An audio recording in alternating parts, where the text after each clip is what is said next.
sharpening a scalpel. 2018 Porsche 911 GT3 First Drive. The countryside around Granada, I was told before I arrived, is a bit like Southern California.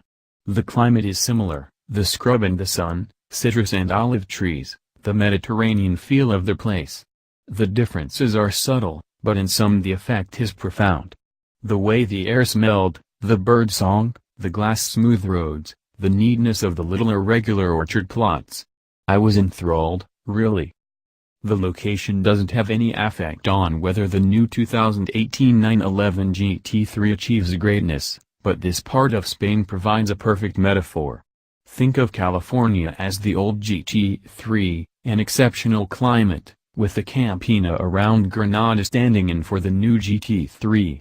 A subtle refinement of a proven concept, small things standing out on a background of similarities, and 500 screaming horsepower, lest you forget. The 911 GT3, first introduced in 1999, has always been more of a GT3R or GT3 Cup car capable of being driven around on public roads rather than a built-up 911 Carrera. In an ideal world, the 2018 911 GT3 will see a steady duty of track days in customer hands, so most of the powertrain bits and aero are intended to sling it around a track as quickly as possible without making it unlivable on the street. The outgoing GT3 handled this split personality well despite only being offered with a PTK, so the question is how much better the new GT3 is, as well as if the available manual changes the equation. As the foreshadowing above suggests, the improvements are subtle. I went into some detail last week about the nerdy aspects and tweaks that Andreas Reuninger and his GT team baked into the new GT3's excellent 4.0-liter, naturally aspirated engine. Go read that if you want some wonderful engineering anecdotes. But on a more general level, this non-turbo flat 6 is one of the few remaining engines of its type that achieves greatness. Porsche itself, like most other automakers, is embracing turbocharging to solve a myriad of fuel efficiency and emissions regulatory issues.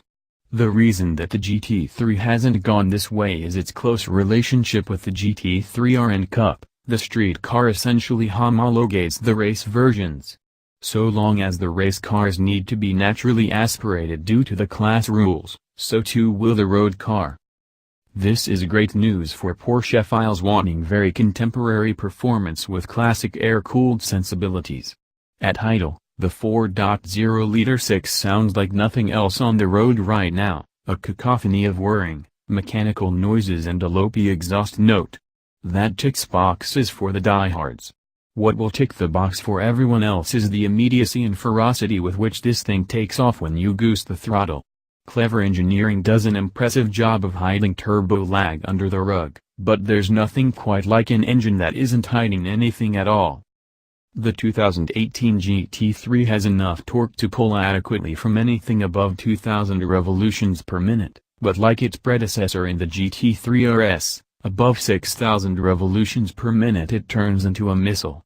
Crest 7,000, and not only have the intake howl and exhaust bellow reached critical mass, but the GT3 screams through the next 2,000 revolutions per minute in a blink. You have to plan the shift at about 7,000 revolutions per minute, execute it just before you bounce off the limiter, and take a microsecond to pause and enjoy the fact that you have 5 more ratios with which to repeat this process all over again. Yup, like the 911R, the new GT3 packs an optional 6-speed manual, as opposed to the 7-speed in the Carrera line. 6 is plenty.